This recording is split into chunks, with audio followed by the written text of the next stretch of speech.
Portrait of a Lady on Fire was directed by Celine Sciamma. I think that's how you say her name. I'm not too sure. Forgive my lack of French.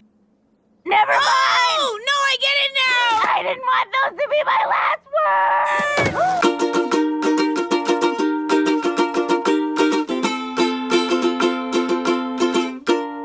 Hey everybody, welcome to Film Fireside. Technically, Portrait of a Lady on Fire came out in 2019, but I would have had no way of seeing it until this year because it just dropped on Hulu.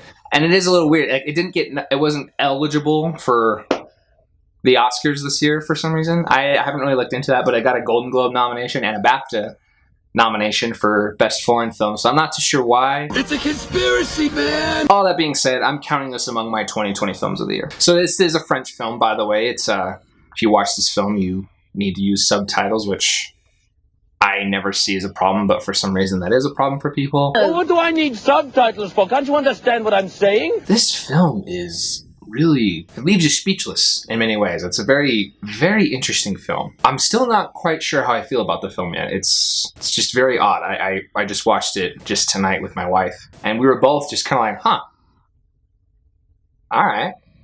And I think it's a film that leaves a lot of people just being like, what in the freak just happened? First and foremost, it's really important for me to note just the gorgeous cinematography and just the coloring of this film. The color scheme in this film is just stunning. So I usually attribute that to production design. I'm not too sure who is to thank for like color schemes. I'm going to attribute this to the production design.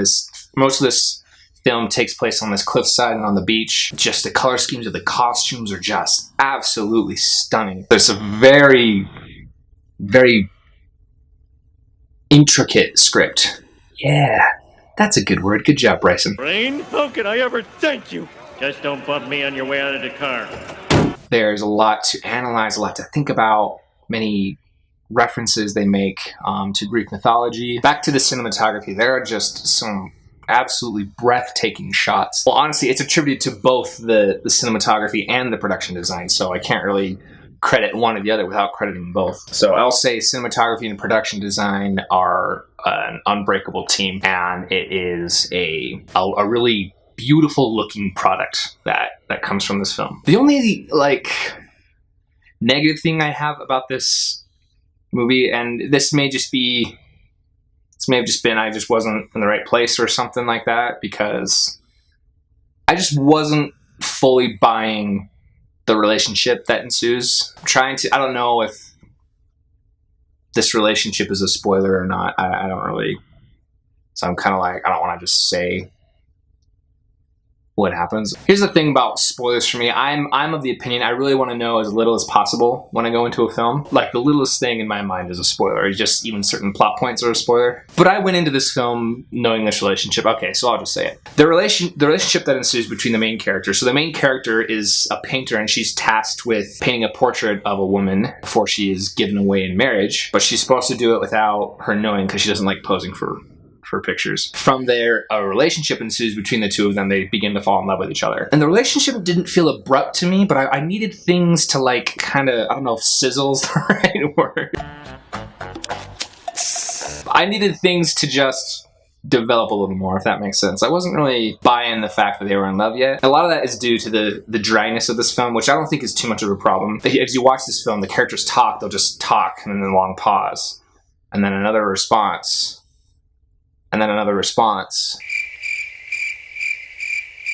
and then another response. I have mixed feelings about that, honestly, because I'm of the opinion you gotta drive the story. Quite frankly, this film is 2 hours. It probably could have been an hour and a half if they had just let the story drive a little more. But it's also not really that type of story, so it's hard for me to complain about that, you know what I mean? I can't really fault the movie too much for being slow, but that also made the relationship feel a little abrupt. So I wasn't really feeling some of the dramatic things happening from their relationship, some of the struggles even they were experiencing within their relationship because of it. Not till later. I think the second act of the film was where it kind of just dips a little bit, and it's just like, okay, this is happening. I'm kind of like, I don't care! I will say by the third act of the film, I feel like it saved it quite a bit. There are other things in this film that I am just things that happen and that take place that seem not important.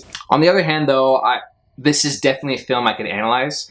So perhaps the things that I was wondering why I didn't feel like served the story to me, I could go back and analyze and go, oh, okay, well, now that I consider it from this perspective, it makes a lot more sense. All in all, though, my experience with this film could have been a little stronger, but at the same time, the things that I liked, I really liked. I can't fault the movie too much for some of its flaws or my perceived flaws of the film, because there are other things that are just brilliant about this movie. I think my score, I'm going to give Portrait of Lady on Fire 8 out of 10.